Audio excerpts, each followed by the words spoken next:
அண்மை செய்தியை பார்த்து வருகிறோம். அன்புமணிக்கு சட்டத்துறை அமைச்சர் ரகுபதி பதிலடி கொடுத்துள்ளார். கூடுதல் விவரங்களை செய்தியாளர் ராஜேஷ் வழங்க கேட்கலாம். ராஜேஷ் வணக்கம், முழு விவரங்கள். அகிலா வணக்கம்.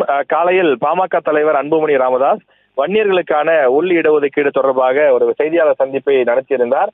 அதில் தமிழக அரசை விமர்சனம் செய்து பல்வேறு கருத்துக்களையும் தெரிவித்திருந்தார்.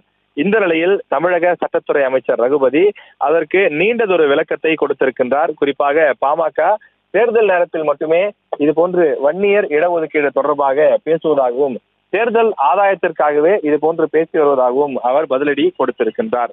பாமகவினுடைய தலைவர் அன்புமணி ராமதாஸ் இன்று செய்தியாளர்களுக்கு பேட்டியளிக்கும் போது முதலமைச்சர் சட்டப்பேரவையில் சாதி வாரியான மக்கள் தொகை கணக்கெடுப்பு நடத்திட முன்மொழிந்த தீர்மானம் குறித்து பல்வேறு கருத்துக்களை தெரிவித்திருந்தார் என அவர் குறிப்பிட்டிருக்கிறார்.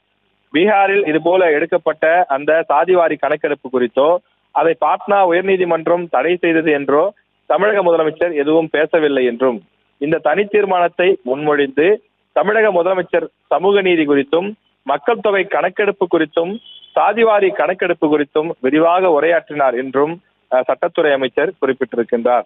எனவே தொடர்ந்து முதலமைச்சருடைய உரை சட்டமன்ற குறிப்பேடுகளிலும் ஊடகங்களும் வெளியாகி இருக்கிறது என்றும், எனவே தவறான மற்றும் உண்மைக்கு புறம்பான செய்திகளை பொதுவெளியில் பரப்ப வேண்டாம் எனவும் அன்புமணி ராமதாஸ் அவர்களை கேட்டுக்கொள்கிறேன் என அவர் குறிப்பிட்டிருக்கின்றார். 10.5% வன்னியர் உள் இடஒதுக்கீடு. அன்புமணி ராமதாஸ் அவர்கள் வன்னியர்களுக்கு 10.5% இடஒதுக்கீடு குறித்து உச்சநீதிமன்ற தீர்ப்பின்படி தொடர்ந்து சட்ட ரீதியாகவும் தமிழ்நாட்டில் வன்னியர்களுக்கு உள் இடஒதுக்கீடு கொடுப்பதற்கு எந்த தடையும் கிடையாது எனவும் தரவுகளை சேகரித்து இடஒதுக்கீடு கொடுக்கலாம் என்று உச்சநீதிமன்றம் தெளிவாக தீர்ப்பளித்துள்ளது என்றும் குறிப்பிட்டுள்ளார். 10.5% வன்னியர் உள் இடஒதுக்கீடு வழங்க கடந்த ஆட்சியில் அரசியல் காரணங்களுக்காக தேர்தல் ஆதாயத்திற்காக அவசர கோலத்தில் சட்டம் இயற்றப்பட்டது. தக்க தரவுகள் இல்லாமல் இயற்றப்பட்ட இந்த சட்டம் செல்லாது என அறிவித்தது உச்சநீதிமன்றம் என்றும் அவர் குறிப்பிட்டிருக்கின்றார்.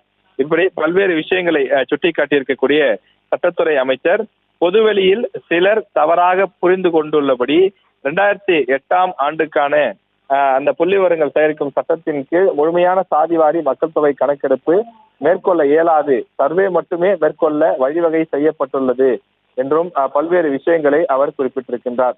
எனவே இப்படி இருக்கக்கூடிய சூழ்நிலையில் உள் ஒதுக்கீடு வழங்க அண்மை காலத்தில் பெறப்பட்ட சாதிவாரி புள்ளி விவரங்கள் சேகரித்து ஆய்வு செய்யப்படவில்லை.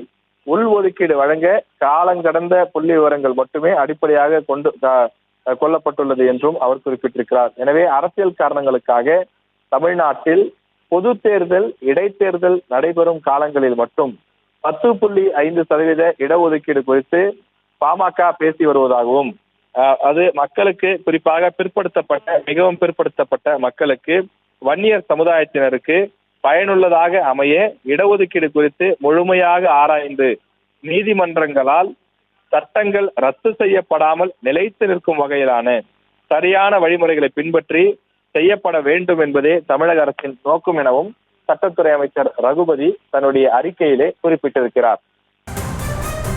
முழு விவரங்களுக்கு நன்றி ராஜேஷ். செய்திகளை உடனுக்குடனும் துல்லியமாகவும் தெரிந்து கொள்ள சப்ஸ்கிரைப் பண்ணுங்க.